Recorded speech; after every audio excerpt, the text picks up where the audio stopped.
Once a philosopher asked the question, do we look at the stars because we're human, or are we human because we look at the stars? But do the stars look at us?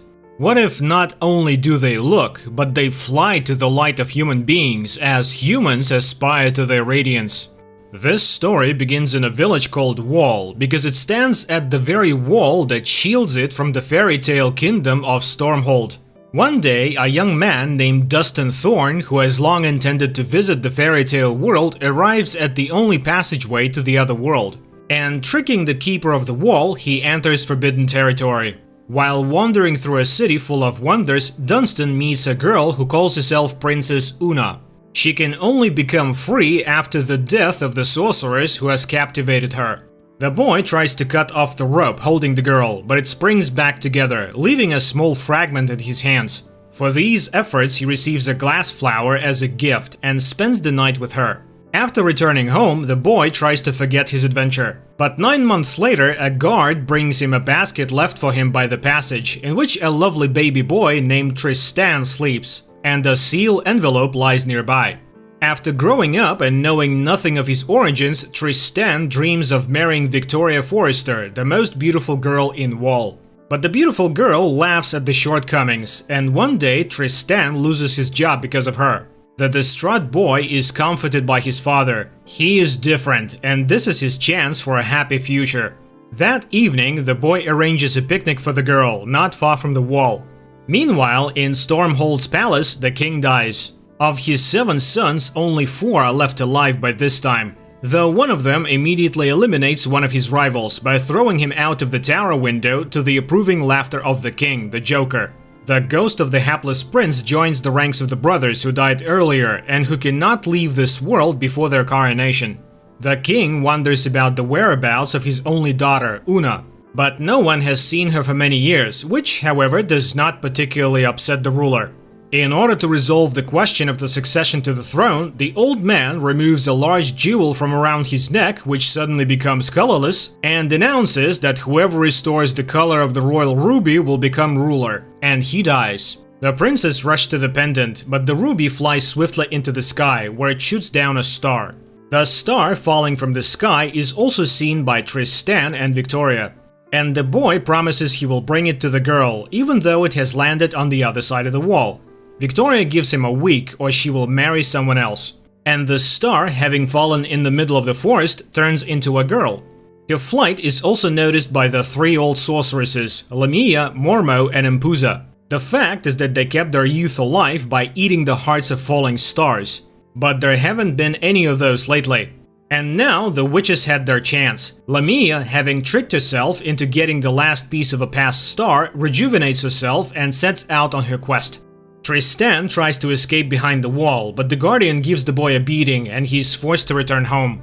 Upon coming to his senses, Star finds a royal ruby nearby and puts it around his neck, while his father tells Tristan the story of his birth and gives the boy the piece of the magic rope and the flower he received from Una.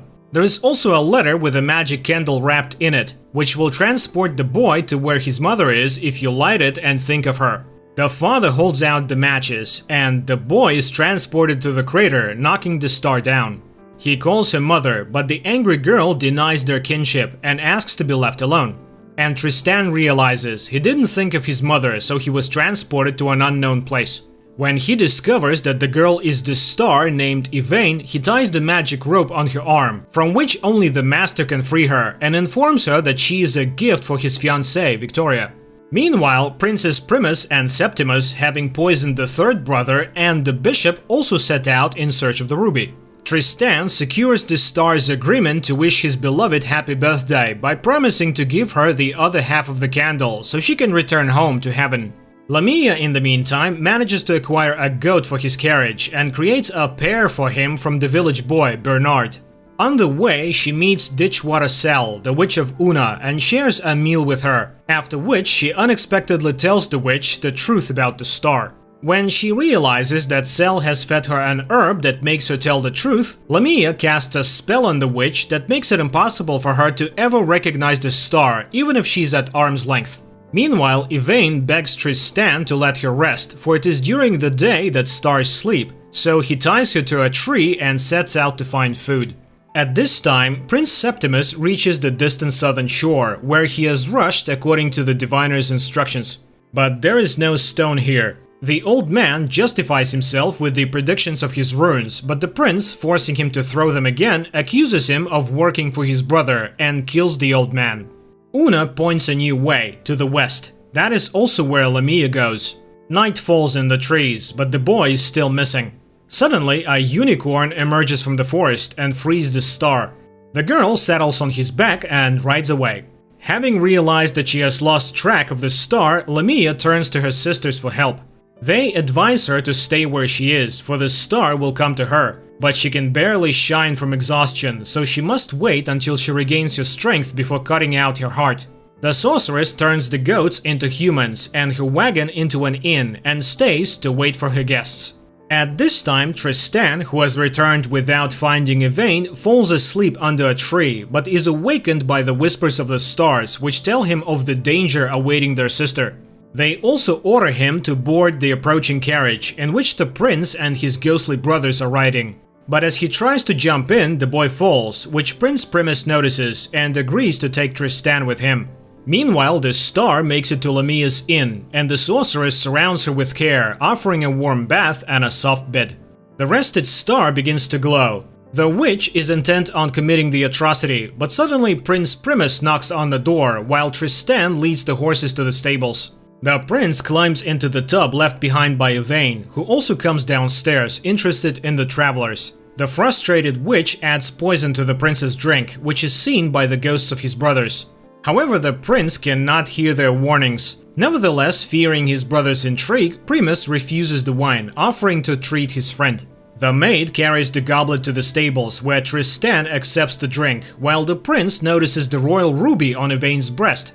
Suddenly, the unicorn bursts into the stable, knocking the poison out of the boy's hands. The boy runs into the house, just in time to see Lamia kill the prince, who immediately finds himself in the company of the ghost brothers.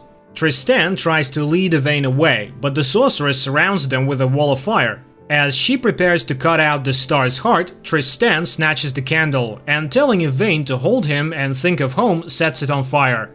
The pair find themselves in the clouds. Because both of them think of their respective homes, they are caught between earth and sky. Their quarrel is interrupted by a huge net from the airship, which covers the couple. Captain Shakespeare, the leader of the air pirates who catch lightning in the sky, orders them locked in the hold, where Yvain thanks the guy for trying to save her. Meanwhile, Septimus finds the body of his last brother and frightened Bernard, who tells him that the stone is in the Star Girl's possession. Realizing the significance of this message, the prince is willing to do whatever it takes to gain eternal life for eternal rule. And Lamia begins to lose her youth due to her use of magic and contacts her sisters.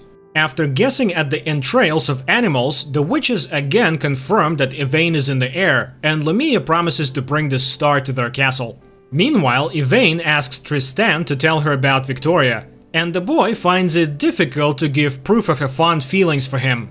Then the captain, who has a reputation for sternness, appears, throwing Tristan overboard and taking Yvain back to his cabin. But what actually flew down was a mannequin dressed as the lad.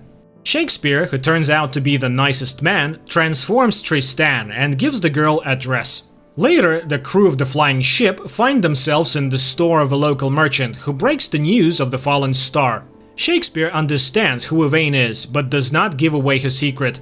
Back on the ship, he introduces Tristan as his nephew and gives Yvain to him. He promises to take the couple home, and the ship sets sail. During their voyage, Captain Shakespeare teaches Yvain to dance and play the piano, while Tristan teaches them to fight with bladed weapons, showing them lightning catching techniques at the same time.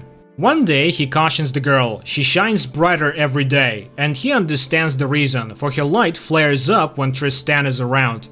Meanwhile, Lamia reaches the store and learns of Captain Shakespeare's companion. But as she leaves, she casts a spell on the merchant that makes him lose his human tongue. The airship arrives at the shore, from which the road leads to the wall. The captain wishes the pair happiness and gives them a lightning bolt to exchange for the Roman candle as a farewell gift. and Septimus reaches the store, but because of Lamia's spell, the salesman cannot say anything, for which he pays with his life. In the meantime, the sorceress sisters inform their sister that the star is on its way to Wall, while Septimus finds Captain Shakespeare's ship moored off the coast. And while his men are fighting with the crew, he bursts into the captain's quarters, who is dancing the can-can dressed in a woman's dress. The captain is saved from death by his crew. Septimus jumps out the window. All along the way, Tristan wonders about the growing glow of the star, not understanding its true significance. The crew admits that they have always been aware of Shakespeare's unconventional orientation, but that is no reason at all not to acknowledge his command. After getting ashore, Septimus sets out in pursuit, and Tristan and Yvain meet Ditchwater Sal, who immediately recognizes her glass flower, but cannot see the star because of Lamia's spell. She undertakes to deliver the boy to the Wall in exchange for the flower, but turns him into a mouse. Invisible to the sorceress, Yvain sits in her carriage and attempts to undo Tristan's spell. But defeated, she confesses that she has watched people and knows what love is. And she needs no proof, only his heart. Once she reaches the Wall, the witch disarms the boy, but he pretends not to remember anything Yvain has said. They go to the inn, where the guy confesses his love for the girl. The witches learn that the star is very near their castle. Early in the morning, Tristan, having cut off a strand of hair from sleeping Yvain, asks the attendant on duty to give the girl a message, and he goes off to his village. Upon awakening, Yvain hears that the boy has gone to Victoria because he has found his true love and intends to spend the rest of his life with her. The unhappy girl, not noticing anything around her, walks to the Wall that Una sees. After receiving the piece of the star, Victoria is ready to reciprocate, but Tristan no longer needs it. Then it turns out that Yvain's strand had turned to dust when the boy went over the Wall. Tristan realizes that the girl is not allowed to cross the line between worlds. Meanwhile, Una, after locking her mistress inside the van, steals it and rushes to the Wall as well. Tristan runs as fast as he can against the Wall, but Yvain manages to intercept Una, who warns the star of her imminent death if she continues. This is when Lamia arrives and kills Ditchwater Sal. She kidnaps Yvain and Una and takes them to her castle, lamenting their lost youth. The Guardian of the Wall, who has witnessed everything that has happened, tells Tristan about everything. He rushes after them, taking the glass flower from the witch's caravan. Prince Septimus rushes off as well. At the castle, the men band together to destroy the witches. Septimus recognizes his long-lost sister, Una, and she admits to Tristan that she is his mother. The prince fights Empusa and kills her, but dies at the hands of Lamia and meets his brothers. The remaining witches prepare to kill the star, but then Tristan steps in. He unleashes the animals whose entrails Mormo has been fortune-telling on, and they kill their tormentor. Lamia prepares to destroy Tristan, but the glass flower, a powerful talisman, protects him. The guy uses Captain Shakespeare's lightning bolt, but Lamia lifts the body of the dead Septimus, and Tristan has to fight the zombies while the witch tries to reach the star. But the boy, having disarmed the enemy, is the first to leap onto the balcony where there is a table with Yvain tied up. Lamia swings her terrible knife, but suddenly cuts the girl's bonds. She has lost everyone she cares about, so what is beauty and youth for now? Delighted, Tristan and Yvain run downstairs, but the doors slam in their faces. The sorceress has no intention of letting them go at all. As the pair are flailing between the shattering panes of glass, she laughs at their naivety. Then she takes the knife. The boy has rid her of her sisters, and now the star's heart will go to her alone. At this point, Yvain asks Tristan to hug her and begins to glow. The sorceress burns to death in this light, much to the delight of the ghostly princess. Tristan lifts the ruby and it pours red, for in his veins flows royal blood. The ghosts are allowed to leave this world. Tristan becomes the king of Stormhold and Yvain becomes the queen. Victoria, who is present at the ceremony, notices Captain Shakespeare's advances at her husband. And Father Tristan holds the hand of his newfound love, Una, who gives the newlyweds the Roman candle. The couple reigns for 80 years. After their children and grandchildren grow up, Tristan and Yvain light the Babylonian candle and go to heaven as two stars, where they will always be together. This is a beautifully ironic tale of two worlds separated by a wall. They have different laws and different values, but true love, kindness, and loyalty helps the main character to understand the real meaning of life. It's nice to watch how a man grows up, matures, and finds himself, because his journey did not go in vain.